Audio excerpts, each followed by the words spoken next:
Yeah, we're gonna need some more gin this time around.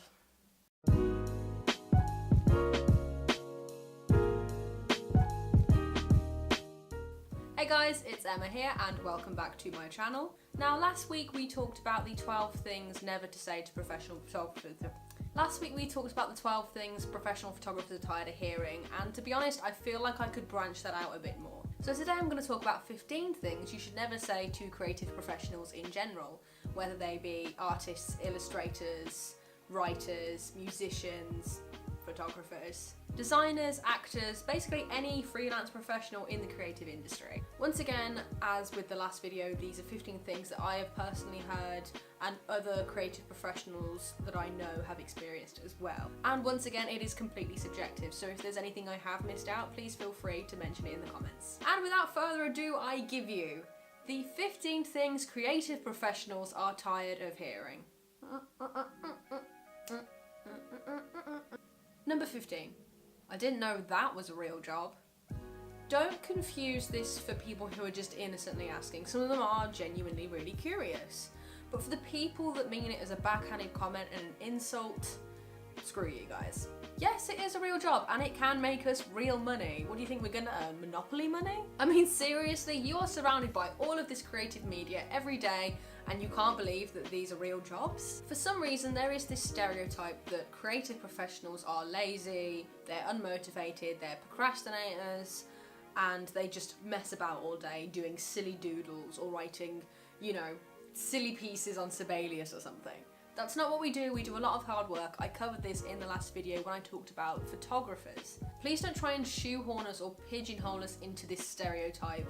It's an old, annoying stereotype, and while you do get some people that are like that, there are people that work in ordinary jobs that are just as lazy. It really doesn't matter. Don't just pigeonhole it to creative professionals. It's 2018. With the digital age, there are such a wide variety of jobs that you can do as a creative professional. You can literally get a job doing anything and be paid for it. Number 14. Why can't you just get a real or normal job like everyone else? Again, springboarding off the last topic, it's the digital age. With the rise of social media and all of this technology and universities where you can literally get degrees in pretty much anything, it can be hard to break into the industry, sure. However, it is possible. It is absolutely possible. And a lot of the jobs that were considered unusual are nowadays considered very normal. For example, illustrators, media producers, interior designers. These are still very real jobs. Okay, they might be out of the ordinary, but not everybody wants to work in a bank or an office or as a nurse or in a school. These are all fantastic jobs, do not get me wrong. However, it's just not for me. I didn't want to be a secretary or an air hostess. I didn't look down on those jobs, it just wasn't where my heart was. I don't judge anybody for the jobs they decide to do or the careers they choose to follow, so therefore please don't judge me for what I do. The arts can open up so many opportunities into so many different varied careers. Really, the possibilities are endless. If you're good at something, you love doing it, you know how to make money from doing it, then do it. You do you, so long as it's not illegal. Number 13. So how's your little art thing going? You mean our real adult jobs? It's so patronising when people say this. We're not children sticking finger paintings on the fridge. We're adults, we manage a business, a creative business, sure, but it's still a business. We are professionals, we want to be taken seriously. Number 12. Why do you charge so much? There are a lot of professionals in the creative industry that do charge quite a lot of money, but there is good reason. Whether this is an illustration for your business, a mural on the wall of your local restaurant, whether you want them to make a series of pin badges or a design for a dress. They have to source the materials, spend time adjusting things to your liking, and then there's the creation process, which takes a long time. People don't just charge this money for the shits and giggles, sorry to say. Number 11. I can't or won't pay you, but I can credit you on social media. Sometimes this works, sometimes this doesn't. However, if we let everyone do this, we would be starving artists and we would be feeding into that stereotype. It would be a self-fulfilling prophecy. We're always grateful for people to share our work and to credit us, but a lot of the time we can't keep doing it for free because it is our job. And I don't want to make this video purely about money because it's not, but money is a thing that comes up a lot with creative professionals because clients have issues with it. Ordinary people have issues with it too. So it's something that we just need to clarify. We don't charge this money for no reason. And if you are going to credit us, please credit us properly. Again, we really appreciate it when you share our work. Just don't always expect things for free, because at the end of the day, a business is a business. Number 10, you're going to be poor. Again, that stereotype. What is it with that stereotype? In the past, there have been countless movies, plays, TV shows, books that glamorize the stereotype of the starving artist. Yes, I'm looking at you, Rent. However, this is just simply not the case. Yes, a lot of us struggle, but if you won't pay us, of course we're going to be struggling. Again, the creative industry, be it music, literature, graphic design, fashion, they're all pretty difficult to break into. You need to work hard, you need to meet the right people, your timing has to be on point. If people don't believe in us from the get-go, how are we gonna get anywhere? Okay, very few artists and creative professionals end up living in a massive mansion with all this money, obviously. But chances are we're not gonna be eating pizza from a bin either, so just lay off us a little bit. Number 9. Wow, you didn't actually go to college or university for that, did you? Well, no, you don't have to, but it certainly helps. It helped me. I studied photography for 3 years at Coventry University, and it pushed me to go in directions I didn't think I would go. I gained more experience, I got to go to places that I wouldn't normally have gone to. I got so many opportunities, I got to meet people, I got to exhibit my work. It really helped push me in the right direction because it helped me figure out what I wanted to do with my life. However, I know plenty of successful creative professionals that didn't even go to college or university. They were just self-starters. They created a business plan and just built themselves up over the years. It really doesn't matter either way. Number 8. I wish I took more fun art classes at school. Again, this is so patronising. We're not children. Oh. Real art jobs in the creative industry are pretty stressful. They are miles away from painting in school. People hear creative and they automatically think we just muck about all day. I love being a creative professional, but it's not without its challenges, and I embrace those challenges. We don't just sit around doing fun art things all day. Number 7. That's easy, I could do that. Well, you're not a professional, so chances are probably not, or at least not yet.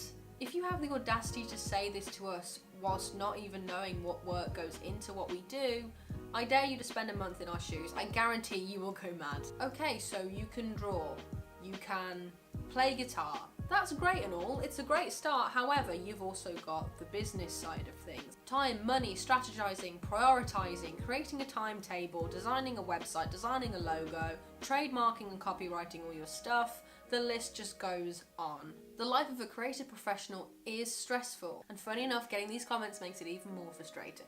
Number 6. How will you pay off your student debts doing that? The same way everybody does. It's called earning money. Even if we just end up falling into a normal job or a 9-to-5 job and then earning money on the side through our creative business, that's absolutely fine. We're still earning money, we're still adults, we're still working hard. Also, that's kind of nosy. Number 5. Can I see? This one personally doesn't get to me as much as it gets to a few other people that I know. Ones that are very self-conscious of their work while it's still in the early stages. I don't really like showing customers or clients the photos on my LCD screen of my camera because it's not the final product that they're getting. It feels really invasive to me. It makes me a little bit uncomfortable, but it doesn't make me half as angry as it does some of my other creative friends. They just get so uncomfortable with this idea. It's unfinished work, and we are still human after all. We get worried that people are going to judge us because it's not the finished product. It's like asking for a first draft of a novel. It's not the final product, and just, ugh. Maybe just be a little wary when you're saying this. Number 4. I don't get it. Nobody asked you to, and it's okay if you don't. Art is completely subjective. You take of it what you will. You don't always have to get something, and I'm sure the artist won't be offended. However, this phrase often falls into 2 categories. People who are genuinely just curious and want to know more, or they want something explained to them, and that's okay. Any creative professional who respects the idea of something being subjective will happily sit down and explain something to somebody who doesn't understand. That's absolutely fine. I have no problem explaining my work to other people. Please ask me questions about what I do. It's nice, as long as they're not ignorant, silly questions. And a lot of art takes context to understand anyway, so it's fine if you don't get it, it's okay. Nobody's holding you to get it. But then you get the other end of the spectrum. These are the people that say to be an arsehole. We've all been there, or most of us have anyway. People are looking at our work, we're getting a lot of praise, it's nice, we're getting a little bit of attention, it's good, people are asking questions. Then there's that one bitter, jaded prick, that one person who out of nowhere just says, I get it. Wow, thank you, Captain Buzzkill. It's kind of rude, don't you think? Like, I get it, it's not for you. Don't make it blatant. It's like our mothers tell us, if you don't have anything nice to say, don't say anything at all. Number 3. I wish my degree was as easy as yours. Okay, get out.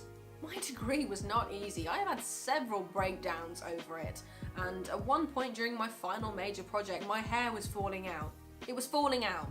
Okay, I get it. It's not exactly quantum mechanics or aerospace engineering. However, it's still a lot of hard work. We had so much coursework to do. It was just, you don't understand.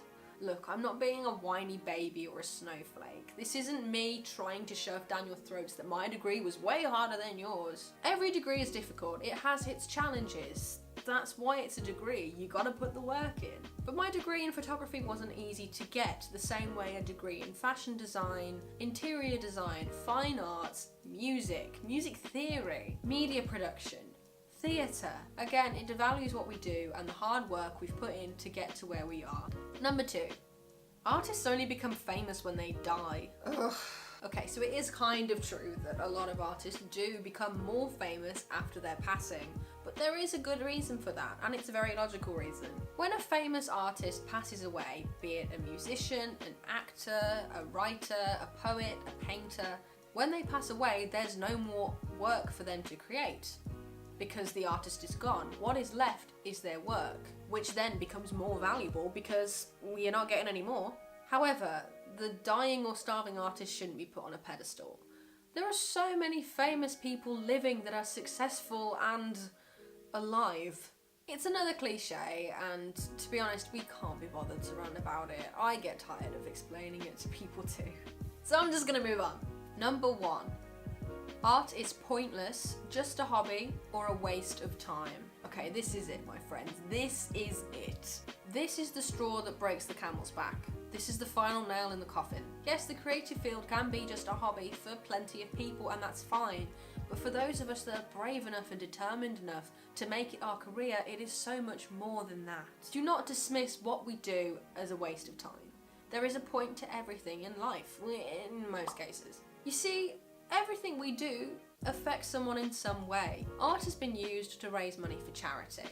It has helped people through tragedies. It has helped raise awareness about so many issues. It's a therapy for people who have mental illness. It can be an escape or inspiration or motivation in the form of movies, songs, literature. It's not a waste of time, and neither are the people that are trying to pursue those things. Here's the thing, if you have the audacity to say that art is a pointless waste of time and just a hobby, I dare you to try this. I dare you to go for an entire month, no, a week, hell, even a day, where you don't listen to any music, you don't watch any TV or movies, you don't read any books or magazines, you don't look at any advertisement, you don't look at any pictures, you don't go on Instagram or Facebook or Flickr, you don't play any games. You don't do anything that involves interacting with something in the creative field. And after all that's said and done and you want to die from the boredom, then come back to us and tell us what we do is a pointless waste of time.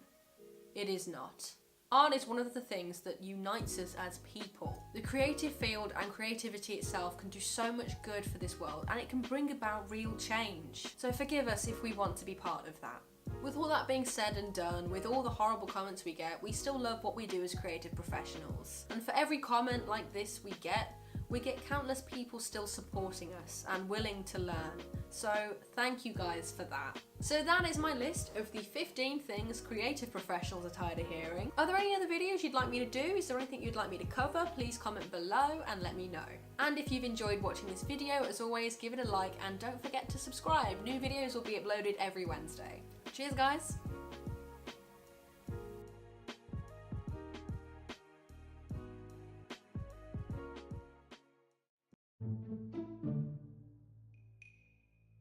I dare you to do this.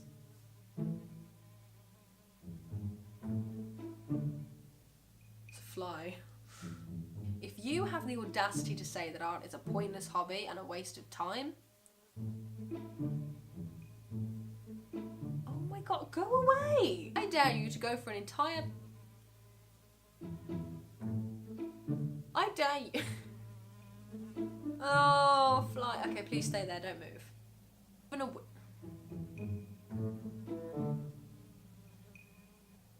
Get away from my microphone. You don't watch him. Stop it! Fly! Go away! You done?